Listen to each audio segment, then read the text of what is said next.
Somebody sing. Somebody sing. Hello, hello, hello. Welcome to Washington, D.C. and to Music Time in Africa on the Voice of America. Thank you. Thank you very much for having us. So how is the tour going?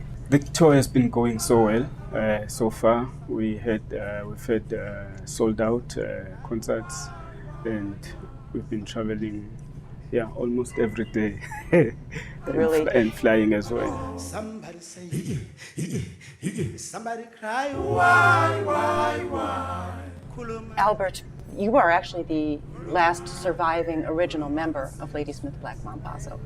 What would you say would be the highlight of your career? The highlight that I can say now, which was the history making when we met Nelson Mandela after he was released from a prison. I remember when we were invited in his birthday party, he told us that he has been listening to our music while he was in jail. And also he said our music gave him hope and the strength.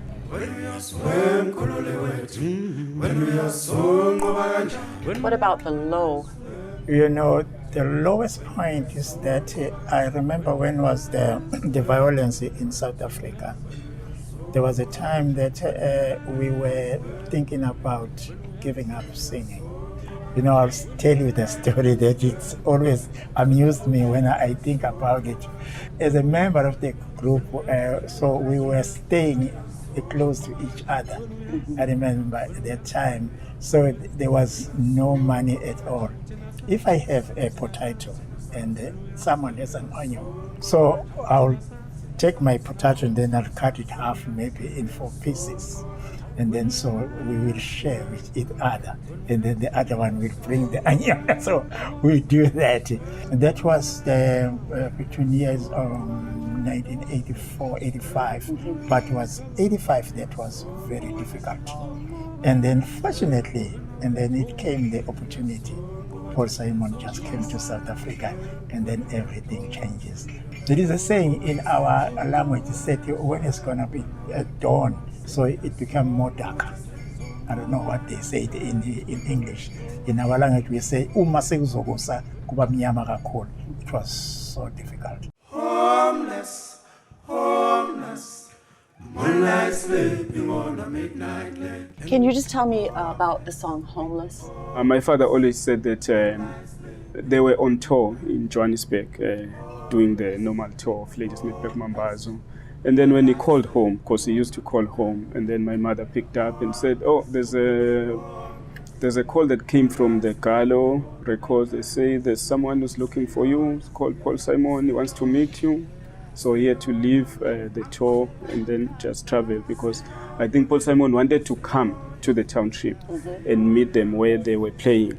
But at that time, it wasn't going to be safe. Right. There was so much violence and people fighting for their freedom. So they arranged for him to meet at the offices of the company. So he went and met Paul Simon. He always believed music was the thing that will bring people together and stop fighting. He didn't want to take sides. And when they asked him, oh, you saw him, because there was excitement. What does this white man want to do with us? How are we going to sing with white men? We've never sang with white men. He told them, I met him, I looked at him, he said he wanted to work with us, but I saw that he was full of music. Then we can work with him. And boy, you did.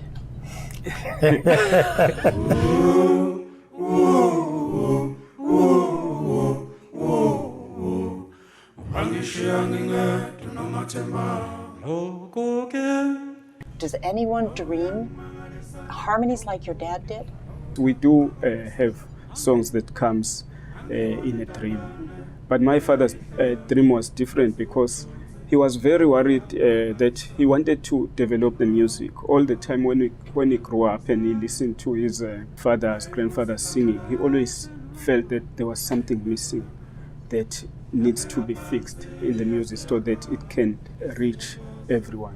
You know what was happening there, because the Istatamia has been around before our time, but to Joseph, as Bongsen was saying, that he was always feeling that was something missing. So their harmonies are not as good as supposed to be. Composition is good and everything, arrangement, everything, but it was this thing that Joseph was looking for. But he didn't know how to fix that. So he was worried, and then I think the dream just came to help with that. And then he said it was the first time in his life just to hear those people, they were singing, their voices were so good, they have so much good In harmonies. his dreams? Yeah, in his dream. Yeah. So it was amazing that he said every day when he was going to sleep, he knows that now I'm going to be with this choir. That dream, it took him 6 months dreaming the same dream every night when he goes to sleep. Was he taking some sort of mushrooms or natural? Nothing was taken. Was he taking something? No, he wasn't taking anything. I think it was a gift that God was teaching him how to do the music. He even dreamed of the prayer and some other things, even our journey, if we are going to take a journey.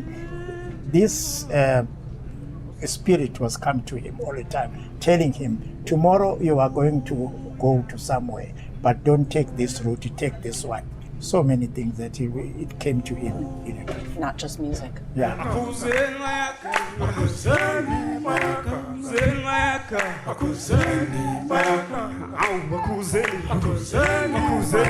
Tell me about the new compositions.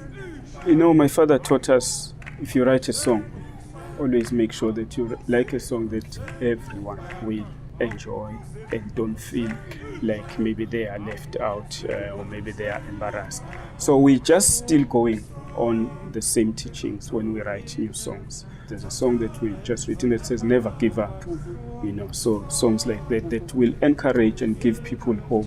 Tough times, never love, strong. People do tough times, never love, strong. My father always had a wish before he passed of building a school for all the traditional music of South Africa, where everyone can just come. But because that dream, it didn't materialize, we're still working on it. But we said, for now, let's do the mobile academy, where we are going to go directly to the people, go to schools, go to the community, and find those young kids that want to make it in music. We workshop them, we take them to the studio, we record them, and then we give them a chance. We started this project about 3 years ago. We went to all the provinces in South Africa, all 9 provinces. Right now, we have the 2 groups that we are going to promote now. It's the women group, Matutuetane, Basati from the Northern Cape, and then we have the young boys, the Goodfellas from Northwest Province. So we are bringing this group with us when we go on tour. That's fantastic. Albert Mazibuko, thank you. And Zibongizeni. Yes. Shabalala, thank you. People do queen and fire. Tough times, never love, people do queen and fire.